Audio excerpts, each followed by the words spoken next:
May bagong video na naman si Barsaga. This time, he is calling for people power. Tignan nyo ang video. My fellow citizens, President Marcos plans to arrest all of his political opponents. Earlier today, Marcos issued an arrest warrant against Senator De La Rosa, an ally of former President Duterte, which President Marcos is also arrested. But it will not stop there.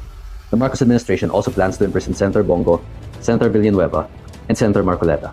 Marcos has followed in the footsteps of his late father, Marcos Sr., and has started to arrest and kill any politicians who oppose his corrupt government. There's only one solution left, and that is for people power. For our citizens to march towards the gates of Malacanang and remove the source of corruption that steals and destroys our beloved country. We will ensure that Marcos and Romualdez are imprisoned for their crimes. God bless the Philippines. Mukhang may bagong crime na naman na kinumit tong si Barsaga. Kasi hinihikayat niya ang mga tao na paltalsikin ang presidente. That's inciting to rebellion under Article 138 of the Revised Penal Code. Sabi sa batas, any person who, without taking arms, shall incite others to the execution of acts of rebellion by speeches, writings, or other representations.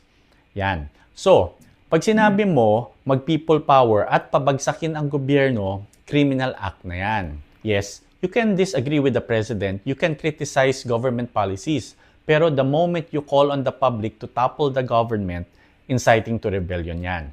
Ang parusa dyan, 6 to 8 years na kulong. Mabigat yan. Oh, pakinggan mo naman ang band ko, Hey Moonshine. Available kami sa Spotify. Follow mo rin kami sa FB.